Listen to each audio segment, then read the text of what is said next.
करण सिंह जी, वो ईश्वर मेरे या कपिल सेठी के लिए या करण सिंह के लिए यूज़फुल कैसे है?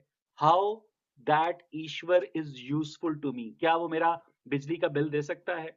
क्या वो मुझे रोटी खिला सकता है? क्या वो मेरी बीमारी में मेरी मदद कर सकता है? वो ईश्वर मेरे लिए यूज़फुल कैसे है करण जी? जी हाँ, कैसे यूज़फुल मैं बता रहा हूँ। जैसे कि हम सभी जीवात्माएँ हैं, हम कहीं न कहीं एग्ज़िस्ट करते हैं और यदि हम किसी भी रूप में सूक्ष्म जीवों के रूप में कहीं पे उत्पन्न हैं, तो परमात्मा हमको ये मनुष्य शरीर दे कर के हम पे उपकार करता है कि आप भी अपने जीवन को आज़ादी से जिएँ, अपने जीवन को एन्जॉय करें, सुख और दुःख दोनों को भोगें और आप अनंत काल के लिए मोक्ष को हासिल करने का प्रयास करें, ताकि आपको इस शरीर के रूप में बार-बार जन्म लेकर के किसी भी पशु-पक्षी कीड़े-मकोड़े या मनुष्य के रूप में बार-बार जन्म ना लेना पड़े, आप हमेशा के लिए मुक्त हो जाएँ, इसके लिए आप मनुष्य शरीर में नहीं, नहीं, जाकर के करण सिंह जी, प्रयास किस करें। करण सिंह जी, इस प्रकार से आप वो किस उपकार करण सिंह करता जी, है और आप सर ए करण 1 सिंह जी, सेकंड, 1 सेकंड, एक सेकंड, 1 एक सेकंड, सेकंड, आप किस करण सिंह जी, आप किस ईयर में पैदा हुए थे? 89 89, 89 से पहले आप किस लिविंग बीइंग के अंदर आपकी जो आत्मा थी मौजूद थी, पता है आपको? ये कोई नहीं जान सकता, ये कोई जान जाएगा यदि यदि कोई जान जाएगा अच्छा, तो हम और उसके घर जाके पहुँच आप जाएँगे। आप आप चाह रहे हैं कि जब आप मरें, तो आपकी आत्मा जो है वो मुक्ति हासिल कर ले। यानी वो बिल्कुल हर हमेशा इ वो आत्मा के मुक्ति हासिल करने से क्या मुराद है और ईश्वर हमारे लिए यूज़फुल कैसे है? Please try to answer these questions and फिर मुझे जी। कपिल सेठी के पास वापस जाना है। मुझे उनकी मुस्कुराहट बड़ा कन्फ्यूज़ कर रही है, मुझे लगता है डिंपल भी मेरे जैसा है वैसे।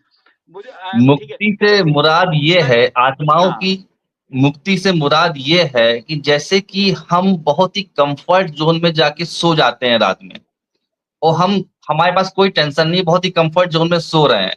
तो ये अनंत काल के लिए, एक लंबे समय के लिए, हज़ारों करोड़ों वर्षों के लिए हमारी आत्मा जाके के कम्फर्ट ज़ोन में चली जाती है, जिसको हम सच्चिदानंद कहते हैं। कि उस सच्चिदानंद स्वरूप में चली जाती है, मुक्त हो जाती है, जन्म-मरण के बंधन से मुक्त हो जाती है, कम्फर्ट ज़ोन में पहुँच जाती है, उसको हम लोग मोक्ष कहते हैं। ईश्वर सहायक कैसे है? ईश्वर हमको खाना लाके देगा, नहीं देगा। ईश्वर हमको पानी लाके देगा, नहीं देगा। हम बीमार पड़ जाएँगे, दवाई लाके नहीं देगा। एक किसान एक किसान जब बीज अपने पोटली में बाँध के रखता है, तो परमात्मा उसकी कोई सहायता नहीं कर सकता है। उस बीजों को जब वो ज़मीन में रोप देता है, तब परमात्मा उसकी सहायता करता है और उन छोटे-छोटे महीन से बीजों में से वृक्ष निकलते हैं, पेड़-पौधे निकलते हैं। वो परमात्मा की क्रिया है, वो परमात्मा का कार्य है। इस संसार को चलाना, इस संसार में जितनी भी एक्टिविटीज़ हो रही हैं, एक महीन से बीज से एक 100 फुट, 50 फुट ऊँचा वृक्ष बन जाता है, ये परमात्मा का कार्य है। नहीं परमात्मा का कार्य ये नहीं है कि आपको रोटी लाके करण खिलाए सिंह या जी, हमको रोटी लाके खिलाए। इसका मतलब ये है कि आपका जो ईश्वर है या परमात्मा है, ईश्वर जो है, वो हुँ, आपको रोटी नहीं खिला सकता, वो आपको दवाई लाकर नहीं दे सकता, वो आपको मुलाज़मत नहीं दिलवा सकता, वो आपको दुबई का वीज़ा नहीं दिलवा सकता, ठीक है? नहीं वो नहीं आपके ला छोटे-छोटे तो इसका मतलब ये है कि फिर ये जो प्रार्थना की जाती है, वो यूज़लेस है। बिल्कुल यूज़लेस है। यहाँ वो कहाँ पे यूज़फुल है वो भी मैं बता दूँ आपको। एक वेद में मंत्र आया है द्वा सुपर्णा सुजाया सखाया समानम वृक्षम परिजायते।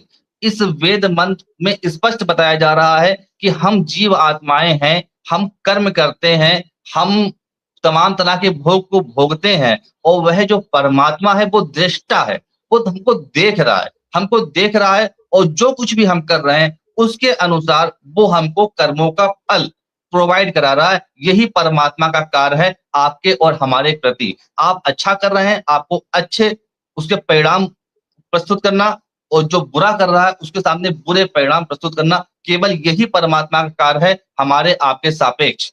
अन्य कोई हुँ। कार्य परमात्मा का यानी आपके हमारे इसका सापेक्ष मतलब है नहीं है कि और अगर जो अगर कोई प्रार्थना भी कर रहे जीव हैं जो है भगवान से प्रार्थना करता है, वो जिस तरह आमिर खान की फ़िल्म पीके के अंदर वो जो एग्ज़ामिनेशन सेंटर के बाहर वो पत्थर को वो भगवान दे देता है और उसपे पैसे फेंकता है और कहता है देखो अभी धंधा चालू हो गया है। तो इसका मतलब ये है कि किसी भी किस्म की जो प्रार्थना है वो भगवान नहीं सुनता। वो सिर्फ़ और सिर्फ़ अपनी करता है, वो आपकी उसको आपसे कोई मसलन अगर अगर एक लड़की का दिल्ली की बस में रेप होता है और वो चीख रही है भगवान मेरी मदद कर, भगवान मेरी मदद कर। तो भगवान वो देख रहा है, ऊपर से ईश्वर देख रहा है, वो कहेगा चलो होने दो, मैं क्यों मदद करूं, मैं ये जो रेप कर लेगा तो इसको मैं फिर बुरे कर्म की सजा दे दूंगा, लेकिन मैं इसकी मदद नहीं करूंगा, वो किसी मजलूम लड़की के काम नहीं आएगा। नहीं, इस तरह से ईश्वर काम नहीं आएगा, क्योंकि हमें ईश्वर का कर्म समझना पड़ेगा। ईश्वर का कर्म क्या है? कहीं ना मैकेनिज्म ऑफ कहीं एक्शन हम क्या इस है? समाज का निर्माण करते हैं, हम खुद इस समाज का निर्माण करते हैं। उसमें जो भी पाप पुण्य हो रहा है वो हमारी वजह से हो रहा है, आपकी वजह से हो रहा है। इसलिए परमात्मा उस पाप पुण्य में जाके भागीदार नहीं बनेगा। परमात्मा आपको और हमारे किए गए अच्छे और बुरे कर्मों का परिणाम देगा। और जो प्रार्थना की बात है, पहले तो हम परमात्मा को जाने कि वो है क्या, ईश्वर क्या सिर्फ है, वो पहले तो बात तो ये है। एक दूसरी, सेकंड, एक करण सेकंड जी, बस, एक सेकंड, जी जी। एक सेकंड बस।